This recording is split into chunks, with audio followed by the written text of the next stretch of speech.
राजस्थान विधानसभा में प्रतिपक्ष के नेता टीकाराम जूली ने आरोप लगाए हैं कि बीजेपी के नेता ऊपरी कमाई में लगे हैं। मंदिरों की बात करने वाले नेता मंदिर माफी की जमीन हड़प रहे हैं। इसके अलावा अवैध खनन और अवैध प्लॉटिंग करवाते हैं। इसके अलावा सीएम और डिप्टी सीएम से लेकर पूर्व विधायकों को जान से मारने की धमकी दी जाती है।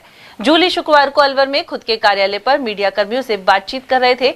जूली ने यह भी कहा कि विद्युत निगम पंचायतों का कनेक्शन काटने में लगा है, जिससे जनता परेशान है। इसके अलावा ईआरसीपी का काम भी सुस्त चल रहा है।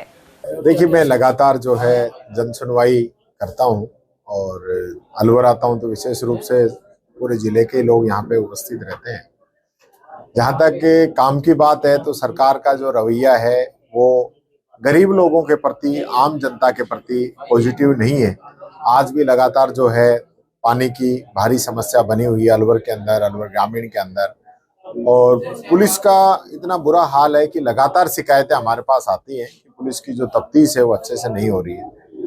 और हालत ये है कि लोगों के आशियाने कई जगह पे जायज नाजायज सारा काम चल रहा है, तो ऐसा नहीं होना चाहिए। प्रशासन की तरफ से मैं ये कहना चाहूँगा, जो इलीगल है उस पर कार्रवाई होनी चाहिए, जायज है उसको तक नहीं करना चाहिए, ये मैं शासन से भी कहना चाहूंगा। और चूंकि जो सरकार का जो रवैया है, जो सिस्टम है, जो ढल रहा है, वो बहुत ही नेगेटिव रूप से चल रहा है। गर्मी आने वाली है, बिजली की समस्या आज से ही शुरू हो गई है। अभी अलवर में मैं खुद आया हुआ हूँ, सुबह सुबह 3 घंटे का कट तो मैं खुद ही मैंने देखा है। रातों को गाँव की लाइट काट रखी है। अब गर्मी शुरू हो गई है, बच्चों की पढ़ाई भी चल रही है, मच्छर भी है। आधे एरिए के अंदर टाइगर, लेपर्ड, इनका भी डर रहता है। इसके बावजूद जो है कोई सुनने को राजी नहीं है। बिजली विभाग जो है पंचायतों के कनेक्शन काटने में लगा हुआ है, उनका बिल जमा नहीं हो रहा। तो जो बिल जमा भरने की जिम्मेदारी सरकार की है। सरकार का एक डिपार्टमेंट बिल नहीं भरे तो दूसरा कनेक्शन काट देता है, परेशान जनता होती है। तो ये जो सिस्टम है सरकार का, ये कहीं ना कहीं सही नहीं है। इसका खामियाजा आम जनता को उठाना पानी की समस्या लगातार बनी हुई है सर, उसके बारे में क्या कहना चाहेंगे? देखिए, पानी के लिए सरकार जब तक संजीदा नहीं होगी, हम लोगों ने ईआरसीपी का काम शुरू किया था, इसरदार नवनेरा बांध हम लोगों ने बना दिया था, और उसके आधार पे ही अलवर को पानी मिलना है।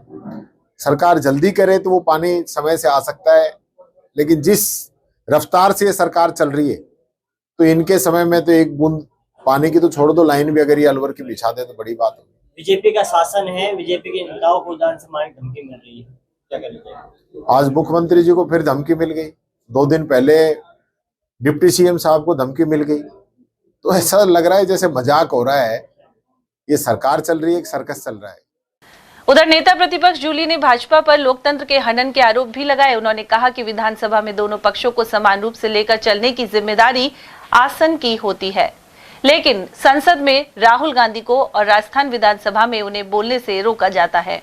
कानून व्यवस्था चौपट है, किसी का ध्यान नहीं है, कोई मॉनिटरिंग नहीं है, कोई आगे की प्लानिंग नहीं है। जब तक ये सारी चीजें हम नहीं करेंगे तो इनकी जो इंटेलिजेंस एजेंसी है वो क्या कर रही है? सब लोग माल सूतने में लगे हुए हैं। कोई अवैध खनन करा रहा है, कोई अवैध बजरी निकलवा रहा है, कोई अवैध प्लॉटिंग करा रहा है।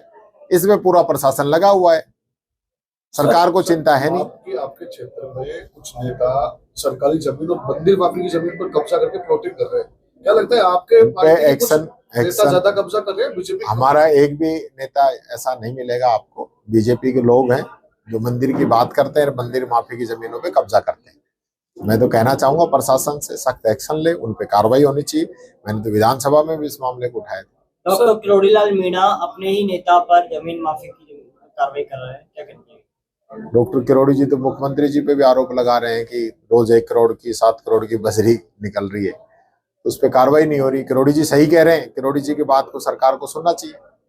सर, एक तरफ तो मुख्यमंत्री जी ये कहते हैं सरपंचों को कि आप जो बजट है वो लगाइए अपने क्षेत्र में, लेकिन आपकी जन सुनवाई में नजर आया कि कई सरपंच ऐसे थे जिनका बजट अटका हुआ है लेकिन वो लगा नहीं पा रहे हैं क्योंकि वो क्षेत्र जो है वो नगर निगम के अंडर में आ गए हैं। देखिए, हाथी के दांत खाने के कुछ होते हैं और दिखाने के कुछ होते हैं। ये जो बात है ये हमारे मुख्यमंत्री जी पे लागू होती है। मैंने विधानसभा में भी ये मामला उठाया कि आप कह रहे हो कि पैसा उड़ रहा है, पैसा लेने वाला चाहिए। मैंने उस दिन भी कहा था 3500 करोड़ तो नरेगा के बाकी है, एसएफसी की किस्तें समय पे नहीं पहुंच रही है, जो काम आ गए उनके पैसे समय पे सरपंचों को नहीं मिल रहे हैं, सरपंचों के चुनाव तक आप नहीं करा पा रहे हो, तो आप सरपंचों की क्या